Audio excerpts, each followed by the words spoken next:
Šiandien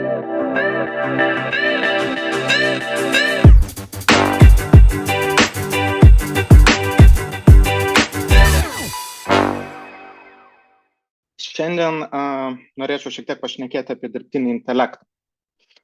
Ir pirmiausia, aš norėčiau pradėti atsakydamas į klausimą, kasgi yra dirbtinis intelektas, arba tiesiog galbūt sulaužindamas keletą stereotipų.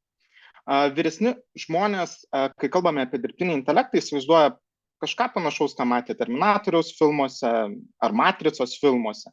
Apie sistemą, kuri pati priima sprendimus, galiausiai kyla į kovą prieš žmoniją.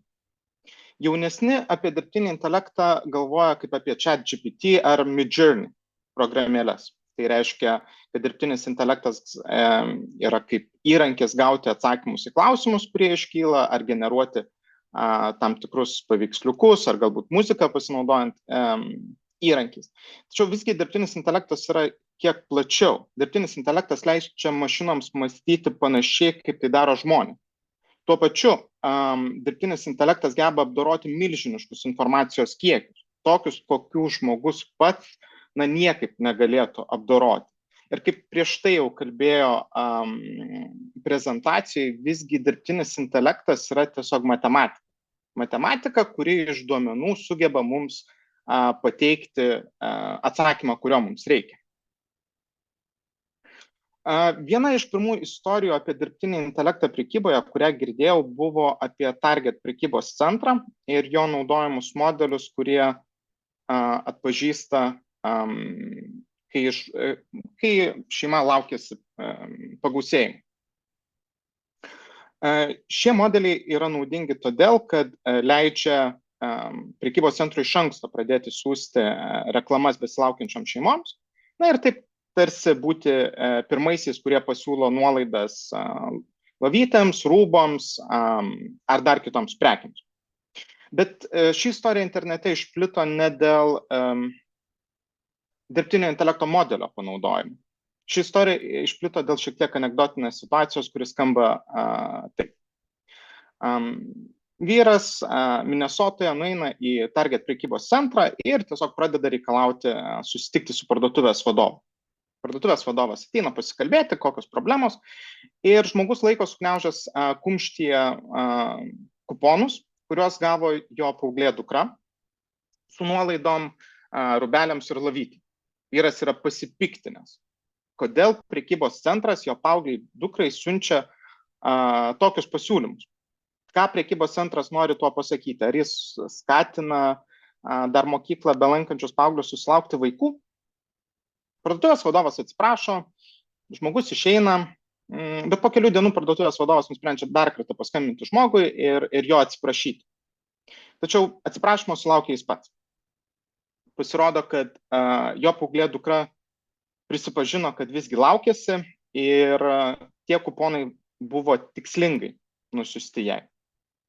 Kiek šioje istorijoje yra teisybės, o kiek tiesiog legendomis apipintos istorijos, sunku pasakyti. Internete yra net keletas versijų, bet vienas dalykas yra tikras. Prekybos centrai išties naudoja modelius, bandydami nuspėti svarbius įvykius, kad galėtų tinkamai pasiūlyti prekes ir paslaugas. Kitas labai puikus pavyzdys, kurį aš mėgstu, yra Netflix. Netflix nuo senų laikų investuoja didelius pinigus į duomenų analizę, į dirbtinio intelekto modelius. Labiausiai žinomas tikriausiai pavyzdys yra $1 prizas, kurį Netflix buvo įsteigęs komandai ar individui, kuris sukurs geriausią pasiūlymo modelį. Pasiūlymo modelį turiu galvoj, kuris padėtų Netflixui siūlyti jums filmą, kuris tikėtina jums patiktų pagal jūsų filmų žiūrėjimo įpročius.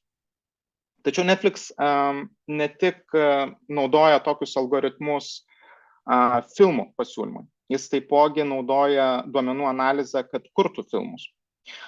Kortų namelis, labai populiarus Netflixo filmas, buvo sukurtas irgi pasinaudojant duomenų analizę ir skirtingais modeliais. Buvo analizuojami duomenys ir buvo ieškoma ryšių, kokie režisieriaus ir pagrindinio aktoriaus deriniai labiausiai tinka. Suradus tą derinį ir jis visgi pasiteisino. Filmas sulaukė begalės žiūrovų ir tapo tikrai populiarius. Bet kokie tie modeliai konkrečiau? kokius modelius prekyboje galima naudoti, kad uždirbtume daugiau ir būtų lengviau bendrauti su klientais. Pirmas modelis, kurį norėčiau papasakoti, tai yra klientų segmentavimas. Dirbant su klientais, aišku, jie yra labai įvairūs. Vieniems rūpi kaina, kitiems rūpi kokybė, dar kitiems svarbus gal yra pristatymo greitis. Klientai yra pakankamai skirtingi. Tačiau yra baigtinis skaičius klientų pogrupių, pavadinkime taip. Mes tikrai visus klientus galime suskirstyti į 3 ar 5 kategorijas ir joms suprasti pagrindinį lemiantį veiksnį. Tuomet mes galime su kiekviena grupė komunikuoti atitinkamai. Jeigu mes turime segmentą žmonių pas save klientų bazėje, kuriems svarbi kaina, jei kalbėsime apie kokybę ir pristatymo greitį, jiems taip nebus veiksminga, kaip nusiųstume galbūt papildomą nuolaidos kuponą ar pasakotume, kad mes esame pigiausi rinkoje. Alternatyviai, jeigu klientui yra svarbi kokybė ir kad jo technika galbūt veiktų kiek įmanoma ilgiau, turėtų pačią didžiausią garantiją, jiem nerūpės, jeigu siūsime 5% nuolaidos kuponą. Kita vertus, žinutė apie prailgintą garantiją gali suveikti gerokai geriau.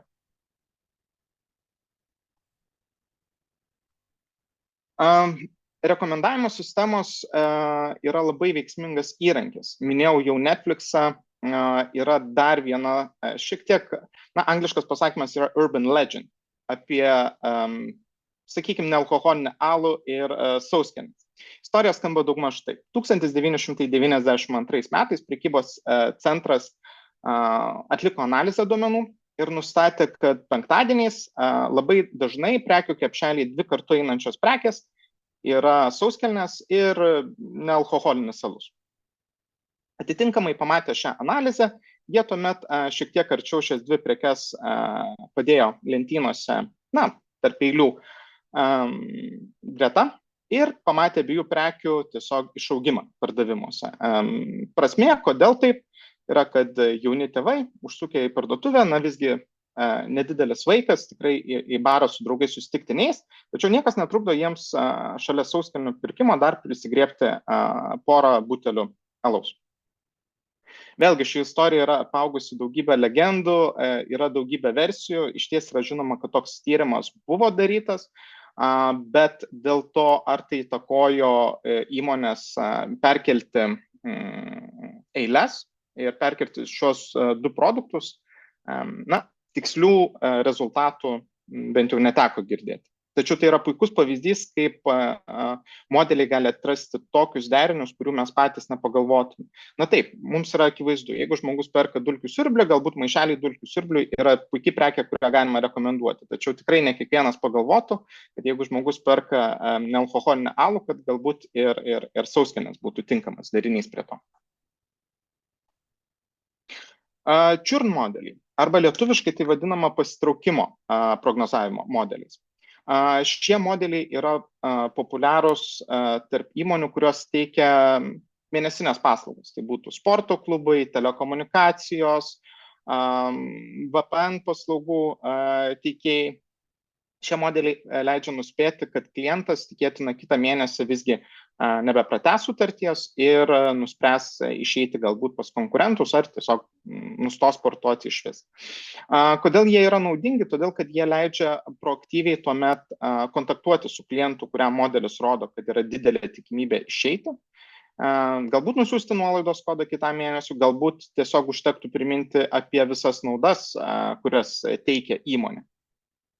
Kadangi jei žmogus jau sudarys sutartį su kitu sporto klubu, jeigu jis tiesiog nutrauks sutartį, vėl prisikviesti klientą gali būti gerokai sunkiau ir gerokai brangiau negu proaktyviai su juo pakomunikavus.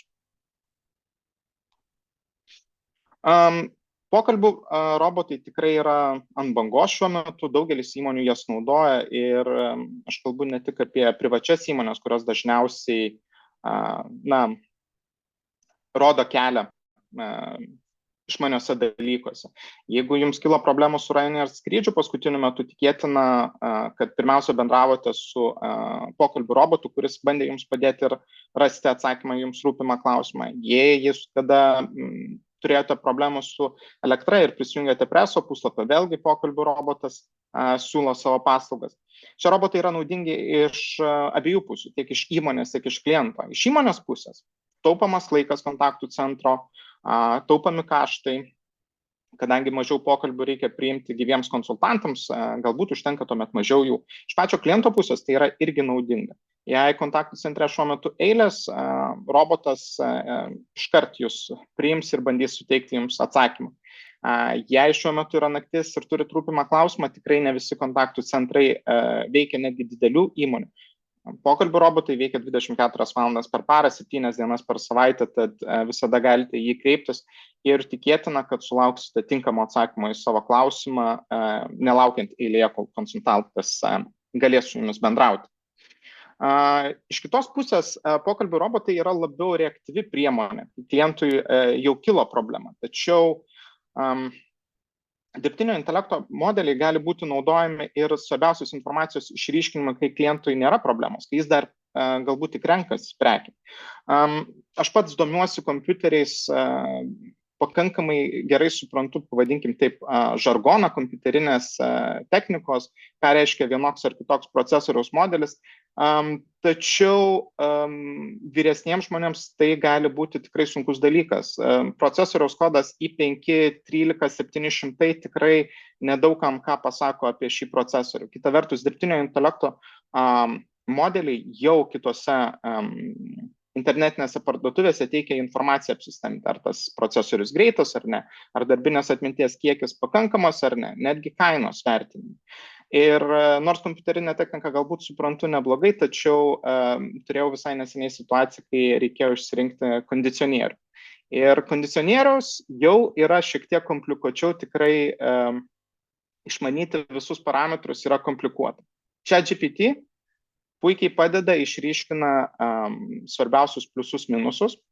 Aišku, ChatGPT turi apribojimų. Jei kada bandėte ir pabandėt užduoti kokį suktą klausimą, tai kas geriau, A ar B, labiausiai tikėtina, kad sulaukėte atsakymo, kad visgi aš negaliu teikti tokio atsakymo, čia yra vieno, čia yra kito plius. Bet yra toks kaip promptų pasiūlymas, internete galima susirasti dar vadinamą jailbreakinimu, kai galima sukurti promptą, kuris apeina apsaugas naudojamas ChatGPT ir tuomet pateikus klausimą, tai kuris geriau A ar B, visgi sulaukti atsakymą, kuris iš jų geriau. Kiek tai bus tikslus atsakymas ir kaip gerai modelis palygins, na, tai yra sunkiau vertinti, tačiau ateityje, manau, galiausiai prieisime prie to, kad visgi ir be apėjimų sistemos dirbtinio intelekto modeliai leis palyginti dalykus ir pasakyti, kuris yra geriau. Viskas, ką kalbėjau, visi modeliai visgi prasideda nuo duomenų. Jei atkreipė dėmesį, visi prekybos centrai turi nuolaidų korteles, visos internetinės parduotuvės siūlo prisiregistruoti ir taip. Dalis iš jų tikėtina tai daro tik todėl, kad gautų jūsų elektroninio pašto adresą ar telefono numerį ir tuomet galėtų rašyti reklamas ir siūlyti skirtingas prekes, tačiau didžioji dalis įmonių nori šių duomenų, kad galėtų apsisteminti informaciją apie klientą ir tuomet jau pasinaudojant skirtingais modeliais, ar tai rekomendavimo, ar tai čiurno, daryti išvadas. Kadangi tai leidžia joms augti, tai leidžia priimti tinkamus sprendimus, tai leidžia joms pasiūlyti prekes, kurių žmonės nori. Bet duomenis, pirmiausia, duomenis, kaip jau minėjau, tikrai svarbu kaupti. Bet patys duomenis yra tiesiog milijonas eilučių. Mes patys jų neperžiūrėsim, o net jeigu peržiūrėtume milijoną eilučių, kažin ar kažką iš to suprastume ar pasiimtume, mums duomenis pirmiausia reikia apsisteminti. Apsisteminti tai reiškia išsiskaičiuoti tam tikras metrikas. Kai mes turime tas metrikas, mes jau pradedam gauti informaciją net nenaudodami dirbtinio intelekto modelį. Mes jau pradedam gauti informaciją, tai koks mūsų vidutinis krepšelis, koks apsipirkimų dažnis, kiek vidutiniškai prekių ar paslaugų yra perkama ir taip toliau. Tačiau tai yra tik skaičiai. Tai, kad krepšelis yra 15 eurų, pasako sąlyginai nedaug. 15 daug ar mažai, perka kas 40 dienų, čia dažnai ar retai. Mums reikia šitiems duomenims suteikti reikšmę. Kai mes suteikiam jiems reikšmę, Mes galiausiai gauname įžvalgas apie praeitį. Kas nutiko, kodėl nutiko, ar mūsų krepšelis augantis ar mažėjantis, ar klientų apsiperkančių skaičius augantis ar mažėjantis, kaip šventės paveikia visus šiuos dalykus. Tai mums leidžia suprasti praeitį, leidžia suprasti visus įvykius, kas nutiko ir gerai įvertinti savo verslą. Kai mes suprantam savo verslą, kai mes turim visą šitą informaciją, mes įgaunam išmintį. Mes galim pradėti spėlioti, kas bus toliau. Jeigu mes matėm, kad praeitie prieš Kalėdas pardavimai augo 2 kartus, tai tikėtina, jie augs 2 kartus prieš Kalėdas ir šiuo metu. Tai galbūt mums reikia pasisamdyti daugiau darbuotojų, kad susidorotume su šiuo piku. Ką aš minėjau, tą pasamdymą, tai yra sprendimai. Turint išmintį, žinant, kas bus toliau, arba nuspėjant, kas bus toliau, mes galime priimti sprendimus, kurie leis pasiekti mums savo tikslų. Ar tai pardaviminių, ar tai geriau susidoroti su klientų srautu. Mes judėsim į priekį ir judėsim labai teisingą linkmę. Ir tai galioja visur, pradedant nuo duomenų. Mes patys Tele2 turime milžinišką kiekį duomenų, su kuriais dirbam kiekvieną dieną. Patys matom, kad tai veikia. Visgi esam numeris 1 operatorius Lietuvoje. Ir iš tų duomenų mes gaunam daug įžvalgų. Įžvalgų, kurias mes supratom, kad galbūt galėtume panaudoti ne tik mes, bet tos įžvalgos būtų naudingos ir kitiems. Taip gimė Data Atlas paslauga skirta įmonėm, kurios tiki duomenim ir nori pasiekti daugiau. Tai trumpai papasakosiu apie paslaugą, kadangi manau, tai tikrai yra naudinga ir galėtų padėti verslam. Tai Data Atlas, kad pristatyti lengviausia, tai būtų suskaidyti į 3 dalis. Location Atlas, Traffic Atlas ir Retail Atlas. Apie kiekvieną trumpai. Retail Atlas leis jums įvertinti, kiek žmonių lankosi jūsų prekybos vietose, koks yra klientų lojalumas. Aišku, galite sakyti, kas susidūrė, kad daugelis prekybos vietų naudoja skaitiklių žmonių, seka kiekius, tačiau mes galime pateikti informacijos šiek tiek daugiau. Informacijos labai noriu pabrėžti, kad mes pateikėm visas įžvalgas tik apsistemintas, mes nekalbam apie jokius konkrečius žmonės, mes kalbame apie milžiniškus žmonių segmentus, tai reiškia, mes galbūt pateiksim informaciją ar vyresni, ar jaunesni lankosi, labiau vyrai, moteris, ar kažkokius panašius dalykus, bet nekalbam apie konkrečius žmonės, tik apie apibendrintą informaciją. Ši informacija tuomet gali padėti jums priimti sprendimus ar dėl reklamos, ar dėl pasiūlymų, kas tikrai, manau, gali pakelti pardavimus. Toliau būtų Location Atlas. Ši paslauga skirta labiau besiplečiančiom įmonėm, mes galime įvertinti skirtingas vietovės, pasakyti, pro kurią vietą praeina didesnis žmonių srautas, kokie segmentai labiau galbūt praeina pro kiekvieną vietą, kas leidžia priimti tinkamesnius investicinius sprendimus, nuspręsti, kur įsikurti naują prekybos vietą arba galbūt praplėsti ir atsidaryti papildomą. Ir galiausiai Traffic Atlas. Tai ši paslauga suteikia informaciją apie srautus mieste, ir aš kalbu ne tik apie Vilnių, bet kuris miestas, kokios yra kamščių tendencijos, kokios yra žmonių keliavimo tendencijos. Nebūtinai mieste mes galime kalbėti ir tarp miestų, kokie srautai juda tarp Kauno ir Vilniaus, Klaipėdos ar Klaipėdos Šiaulių. Nesvarbu, tiesiog Lietuvoje mes galim padėti įsvertinti visus šios srautus.